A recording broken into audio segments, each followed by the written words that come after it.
Hello and welcome to this edition of the Boob Tube Buddies podcast, featuring our discussion of the 5th episode of Preacher's 2nd season, entitled Dallas. As always, we encourage you guys to join the discussion on Facebook, Twitter, YouTube, Instagram, and Reddit, or by email at boobtubebuddies@gmail.com. You can also find every episode we've ever done from our Game of Thrones episode, which started just this week, which is pretty fucking rad. And then everything on down to Stranger Things and Westworld from last year. So anyway, let's go ahead and get into it. My name is Foxman, and I am joined by the Reggie to my Jesse. What up, Mothman? What's going on, man? I am totally your Reggie. You're definitely my Reggie. And you know what? Every Jesse needs a Reggie. It's true. You don't have quite that bad of a temper, though. Well, I don't let close. it out physically. I just abuse you guys over Slack chat. Yeah, that's true. That's true. So we'll get into it here in just a second, but first, just pleasantries. How was your week? My week has been going just dandy. I'm excited about tonight because we're going to do Preacher, and then we're going to do Twin Peaks. And I'm not involved in the Game of Thrones podcast, but I love watching that show, so it's just been a good week for TV. And you don't sound disgusting this week. Yeah, I'm slightly better. I still have a cough drop in my mouth just to keep it at bay, but otherwise I'm feeling a lot better. I swear to God, if I hear that thing clicking against your teeth, I'm going to just go after you so hard on Slack chat later. Anyway. Okay, so scale of 1 to 10, Preacher Universe, what did you think about this episode? 6.5, 7. Like, it's... You know, it wasn't moving the main plot that you're super excited about along, but at the same time, it is kind of key context, and then they completely fill you in on, like, the cliffhanger last episode, which sometimes shows jerk you around, and they kind of just vaguely answer it, and it's over the course of, like, 3 episodes where you really understand what happened, but they just dove into it, gave us all the exposition. You know, all in all, I enjoyed it, but it's probably my least favorite of the season so far. Definitely my least favorite of the season. I think that I'd give it like a 4.5, 5. A Preacher 4.5, 5. So that's not like just to say it was a terrible episode, but in relations to the other episodes of both seasons, that's what I'd give it. Mainly because a flashback episode is fine if you have like elements of flashback, but when 80% of the episode is a flashback and you have this really cool, driving, wacky plot going in the present, I was getting a little restless watching it, which I had not felt even for a moment of the rest of the season. So, yeah, it was not my favorite, and I would have preferred if they were going to do flashbacks, which I enjoy seeing the stuff. I think that it's important. I would have liked it parsed across maybe several episodes as they're struggling to reconcile the events of the past with what's just happened here with Victor. I don't know. Cramming it into one episode was too much.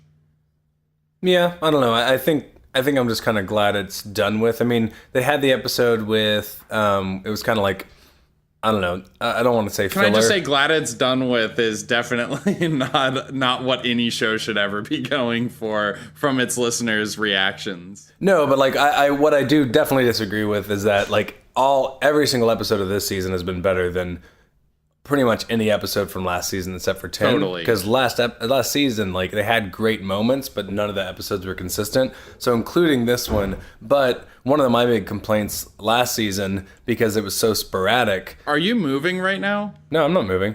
No, I just didn't know if you were in the process of... It sounded like you were loading up a U-Haul while you were talking. I know. I don't know. Maybe someone behind me is. Anyway, one of the things last season that we both kind of found annoying was how long they took to tell the Saint of Killer's Tale when they could have just, you know, done most of it in one episode and just given you the context. At the same time, they'd literally skip 2 and 3 episodes apiece before giving us anything more.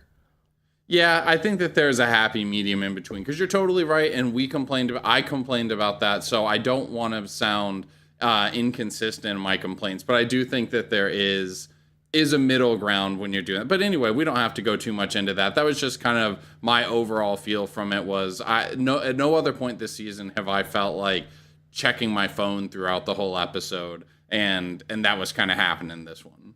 Gotcha. Well, so On this note,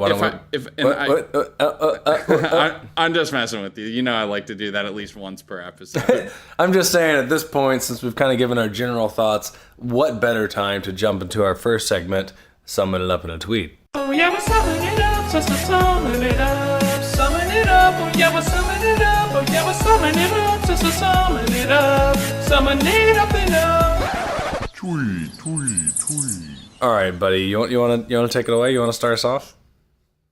Really? I've never gone first. This is very nerve-wracking. You must have a really good one in the chamber if you're about to let me go first. I mean, you know, with all things being relative, I would give it a Preacher 7. Nice. That is pretty good, buddy. Okay. No Eugene thriller, the green screen scene stealer. We had Victor, Jesse, Tulip in this mid-season filler. Flashback heavy, not flashy, but steady. Get ready for a showdown with the saint of all killers. And that means that it's your turn. Right? Okay, that was very good, nice and rhymey. I'm going to try my hand at rhyming as well. You ready for this? Oh, God. Tulip got caught in a bald-faced lie, then she started banging a two-pull guy. Jesse only knows how to solve with rage. At least we got Cassidy, who is clearly a saint. Wait, what happened with the last rhyme? It's a slant rhyme, rage and saint. What's a slant rhyme? I'm not familiar with that term. A slant rhyme is just when it, like, depending on how you sing it, it can rhyme, but otherwise the words themselves don't directly rhyme. I'm sorry, can you do a slant rhyme of saint and rage so I can understand? Yeah, rage. Saint.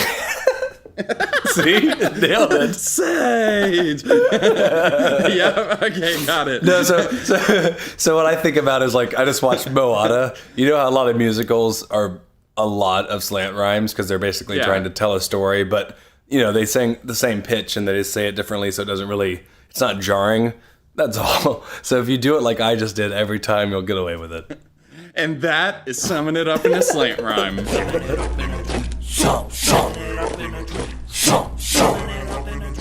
All right, buddy. You know what? You were absolutely right. Yours was right. You had a heavy hitter sitting there. I would have wanted to bat clean up on that one too.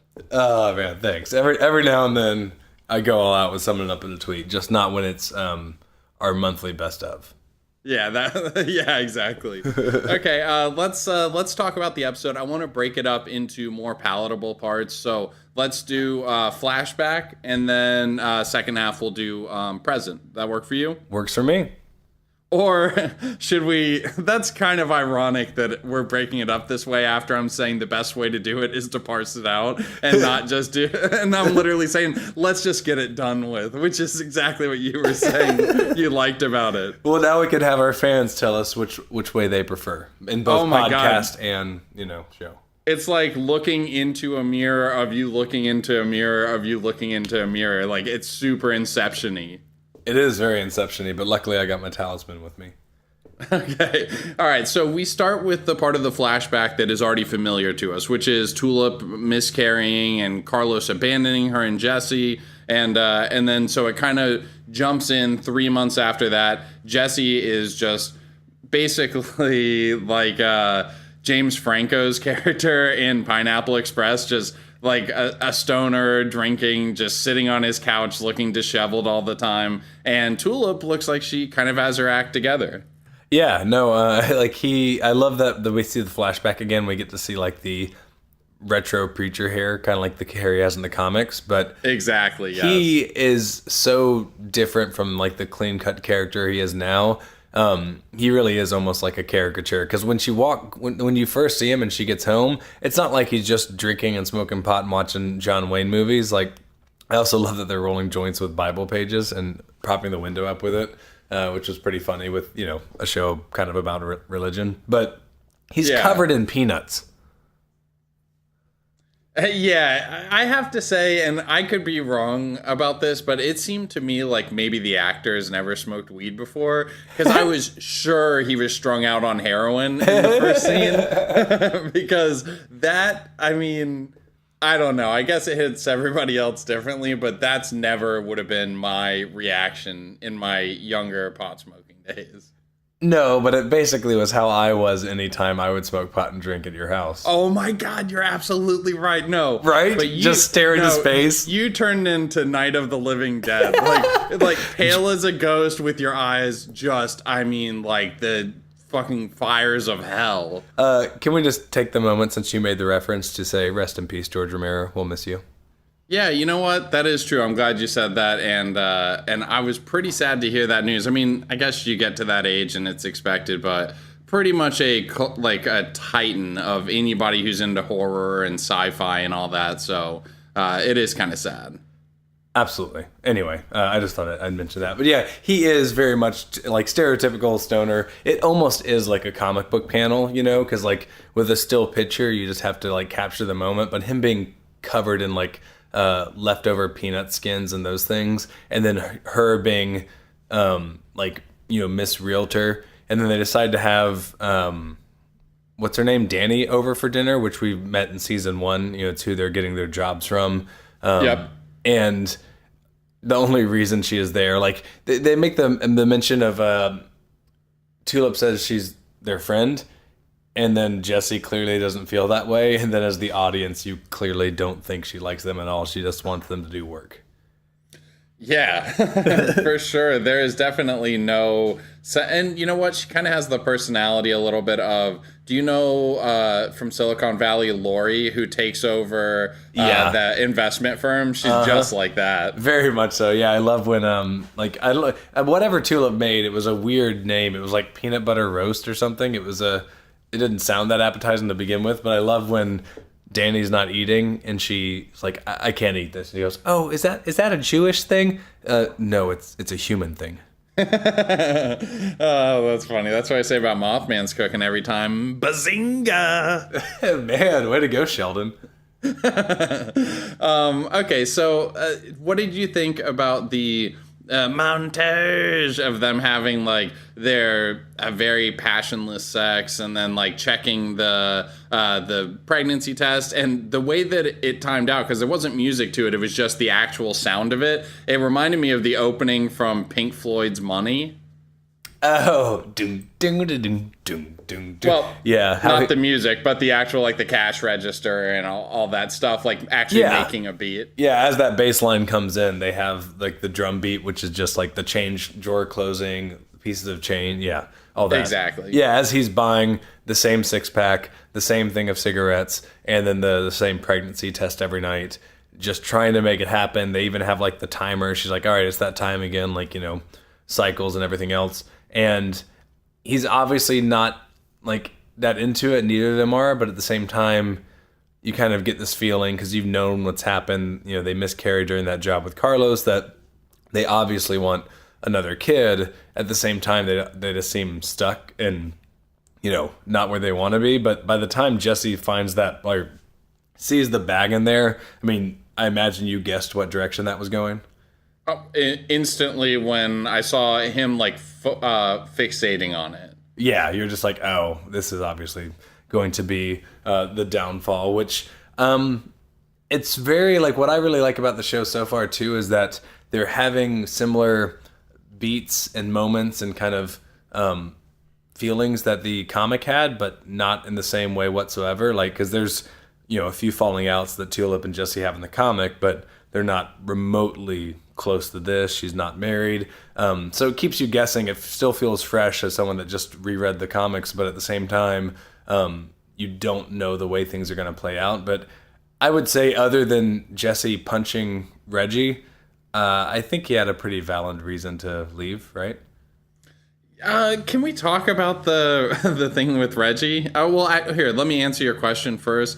Yeah, I would absolutely say so. It is a very big betrayal, but at the same time, understanding the trauma that they've gone through, I don't necessarily totally falter on it. Not that it's not the wrong thing to do. It's a huge betrayal of trust. But considering what they went through with that, you could understand her. I mean, it's terrible that she didn't just talk to him about it. But at the same time, he's not the most accessible, level-headed guy. You know what I mean? Like, yeah, he flies off the handle as evidenced by what he did to poor old Reg. Well, to me, though, it's not just like, okay, it would be one thing if she's lying about the pregnancy test stuff and not really trying it on birth control. That's still a betrayal. Yes, she should talk. But it's also that she's back to a life of crime that put them in this circumstance that like is so emotionally traumatic. That to me is the bigger thing, that she's just pretending to have this job and on top of everything else. Yeah, it's all terrible. It is, and it certainly could be reason to leave, but I don't necessarily think that that has to be the relationship killing moment that it kind of turns into. But he's not really good at talking out his problems. And can I say, I occasionally will have the conversation where I'm like, I don't think that he's actually a very good guy. Yes, he does occasionally do good things, but I honestly think his wake of destruction is just so bad to the point where I don't think that he's come even close to scratching the surface of like having his "my name is Earl" moment where he starts righting his wrongs. No, I would agree as well, but at the same time, I also they show him as a more like angry and violent and uncontrolled character. At the same time, the fact that like Tulip was actively, being a criminal again and kind of ruining lives through that, and then she went to marry a dude who like tortures people regularly and kills people. To me, she seems like the more dubious character at this point.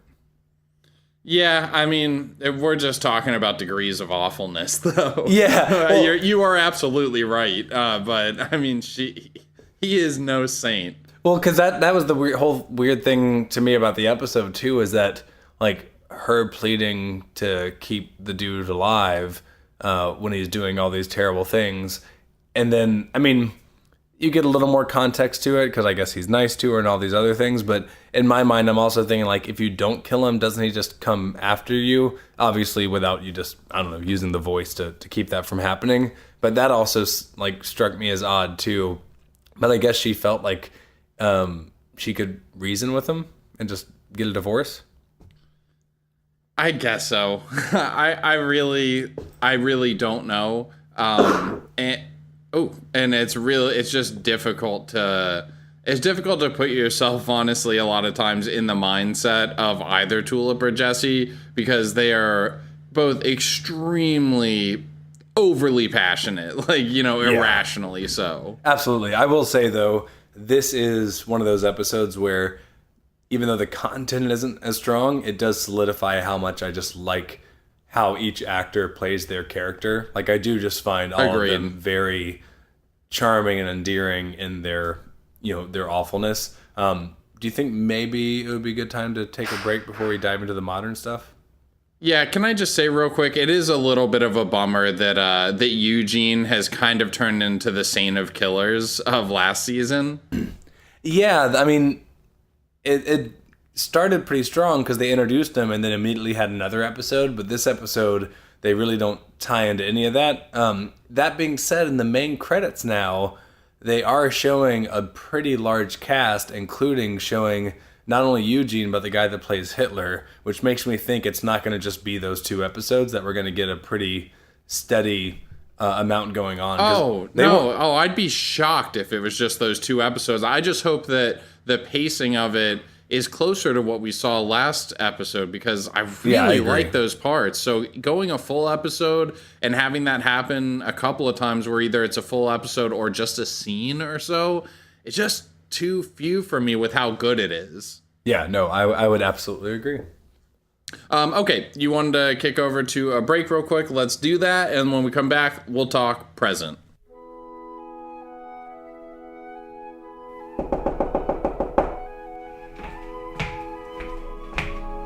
Who is it?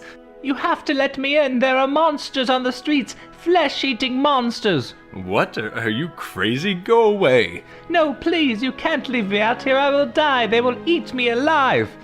Oh, shucks. Look, I can't let you in. I have a family to protect, but I can make it better. Really? How? How could you possibly make this better?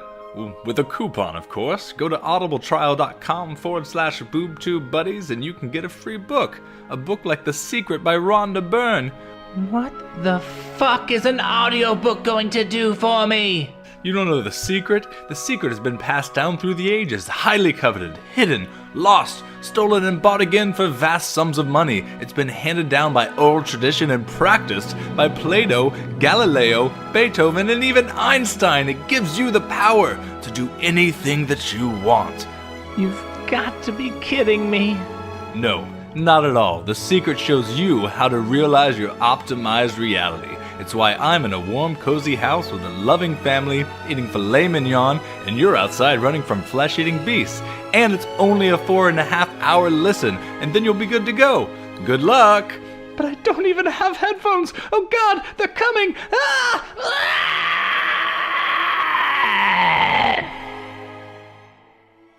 And we're back. Hello and welcome. Oh. You're the best. Why would you even take a sip of water during that? What were you thinking? Were you going to do a spit take? No, I just knew you were about to bogart it, so I literally was just waiting and then stopped. But then you also you're intent on waiting to get my reaction to you cutting me off. That is absolutely true. You know me so well. All right, let's before we get into the present, we have our beautiful sponsor. I'll tell you, we got the best sponsors. And no, not going to react to that. Just nothing. Going to leave me out on an island. I am going to leave you on an island because then you're just going to tell me I'm being too partisan. I'm going to turn all of our listeners off by talking anti-Trump. And it's just going to be this whole thing like every other episode. There's the improv skills. All right. Spiders Will Eat Your Face. Available on Amazon Prime, Instant Watch, and amzn.to. Spiders Will Eat Your Face. The documentary about the history of pet tarantulas in America. That is, Spiders Will Eat Your Face, the movie on Amazon. Man, you're just way too good at that. I have to say, every single time, reach for the water afterwards because it definitely does a number on the old throat ski. So what I really want to talk about more than anything else is the fact that Cassidy's clearly evil. I'm sorry? Why do you think that? So, I mean, you didn't catch, the giant manipulation he did? No. Okay, so he goes in there to talk to Jesse. Jesse kind of calls him an asshole. They have their moment. He's vulnerable. He talks about, he did lie to his best friend because Tulip asked him to, and he's kind of between a rock and a hard place. All these other things. But essentially, what he says to Jesse is, what's it called? Do what you want. I'm not trying to tell you not to kill the dude. The guy's an asshole. Tulip and Jesse, they'll never break up. You do what you want, man. Knowing that Tulip would be super pissed if he kills her and probably leave for good. That's the way she's told him. So he says all that to him, goes back, and then Jesse comes in. Cassidy has a few glances expecting Victor to be dead. The daughter's in there. That's how things are starting to heat up. And then Jesse reveals that he didn't kill the dude, that he gave him a second chance. And then Cassidy says something along the lines you did the right thing, man. Very good job. The complete opposite of what he was recommending earlier. Clearly trying to separate Jesse and Tulip, and then it didn't play out. So he just went along with it. Dude, I literally did not see that happening at all. That is not how I read the scene. What and I'll just give you, I'm not saying you're wrong. Maybe I'm just completely oblivious. But I read it as basically him going in, trying to give him the pep talk, realizing that Jesse was pretty close to being done with him. This was a pivotal moment. Jesse is at his absolute lowest. Say the wrong thing here and you could be burnt forever, because that's the type of dude that Jesse is. So then he basically pivots it around I'm everything that you're saying I am. I destroy things. I'm not a good person at all, he said, but I got your back, Padre. And no matter what you do, whatever decision, I'll stand behind it. And I think that he knows that Jesse will make the right decision, having said that no matter what, you and Tulip will weather this, I think is reminding him that he and Tulip are forever, and that this thing that she had with the other guy was not going to affect their relationship. And so I didn't see any of the manipulation that you're saying. Well, because Cassidy already pulled the shady stuff with her last season, and the fact that Cassidy, like, eventually it makes sense. Jesse's, like, none the wiser and realizes it's just that, like, Tulip told him not to tell him, but he's also, like, super, super, super concerned with Tulip the whole time the episode before. Like, to me, they're still very much playing up the crush angle with Cassidy and Tulip, and then this was kind of the chance to separate them. I mean, I guess time will tell. Maybe I'm reading too much into it, but we'll see. Yeah, that I wonder if you're reading in too much into it, or if I'm just like, if it's just sailing over my head. I'd love to hear from anybody listening, like what you guys think, because this is totally out of the blue for me. And I will say, let me put it this way: if they are doing what I'm saying, I don't doubt they're doing it very subtly, because he's a very likable character that everyone likes, and I don't think they're wanting him to be any kind of villain anytime soon. But I also wouldn't be surprised if they're, like, planting the seeds for stuff to eventually happen, or to, like, some kind of backstabbing later in the season to happen, and you, in hindsight, being like, oh shit, there were those moments, but they weren't very obvious. Now it kind of all plays out, but I guess time will tell. Was there any part of you that thought he was going to kill Victor? Yes, I did think he was going to kill Victor. Wow, okay, gotcha. I was like, there's no way that he's going to kill Victor. Like, I thought that there was like a 10% chance of it. Yeah, I mean, I guess since he just, like, already killed the torture dude, if he hadn't killed the torture dude and, like, all he had done was stop people from attacking him, then I would think maybe they won't have him go that far. But since he already went that far, I wouldn't have been shocked if that happened. I think the only thing that would have had me make it, like, a darker moment, which I don't even know if Jesse was aware of, was just the fact that he had a daughter, and they're playing that aspect of it up this episode. Yeah, true. And so I'm curious then, in the flash, we said we were going to put the flashbacks in the first half, but this is a separate one with Victor and Tulip. It seemed like not only was he really good to her, but he's a good father. Now, obviously, he's a terrible man. It's like what I talk about with Jesse. Just because you do good things doesn't mean that you're a good person if you do way more bad things. Sure. But it was interesting to see that he really did treat her, like extremely well. Yeah. I mean, he seemed incredibly gentle around her compared to, I mean, I'm sure how he is as a mafia type with, his enemies and those things. And it also is a big difference between how it was when you saw them interact when he first got there. Like, they make him be this intimidating character that's basically going to kill her, is what you're thinking, especially when the torture dude comes out. So by the time you really see the relationship, I think it's supposed to be, endearing, but also a bit shocking. I think so too. And so then when he gets killed afterwards, it was sad, even though he's not a good person, but it's because of the way that they show it, him being tender with his daughter, sharing a moment with her and being a good father. And then she has to run in. He gets gunned down by the Saint of Killers. And I have to say, I was really glad that, because there was this moment in my mind of like, well, I don't think that he'd crossed that line of killing a kid, but he is killed completely indiscriminately at this point. So I was at least a little worried. I thought he's probably not going to do it, but I hope I'm not about to see like some prosthetic of a child having her brain blow out right now. Yeah, we've already seen that once this season. I mean, Wait, I guess young adult, the teenager. Oh, yeah, exactly. Well, it's different to me than having somebody who's... How old do you think this girl's supposed to be? 10? Yeah, I mean, I guess she's like between 10 and 13. Like, she's not like a toddler, but she's also, not a teenager yet. I don't know what all they showed. I'm trying to remember last episode, but I mean, he did come back and basically annihilate everyone in Ratwater, which included children. Like, I just don't think they graphically showed it. So the only reason he didn't kill her is that she knew to tell him where the preacher was.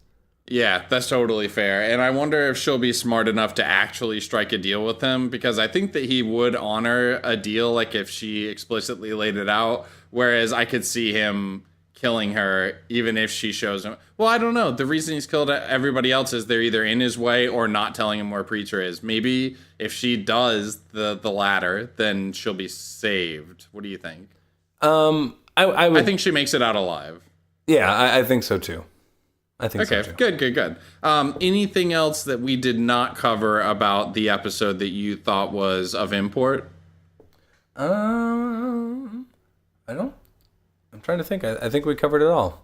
We mentioned, that she was still working with Danny, their flashback, Saint of Killers, the modern stuff, Cassidy obviously being a secret villain that no one sees but me. I think we covered it.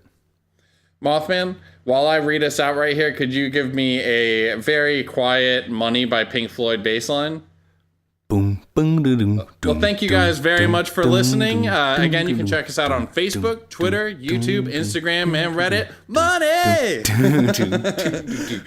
I should have said Patreon and then used money. That's true. That would have been better. Oh, well.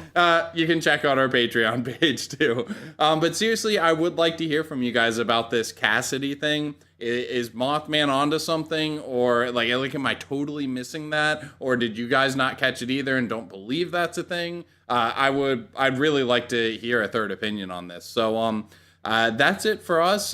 Check us out on Game of Thrones, Twin Peaks. Obviously, stay tuned for more Preacher. We have more Orange is the New Black coming, and I think we'll have Atomic Blonde out actually before the movie itself comes out, and I'll make sure we do a spoiler-free start to it in case you guys are curious about checking that out. Awesome. That is amazing. So, my handsome little moth, would you tie a bow on this bitch? I will. We'll see you next time, little buddies.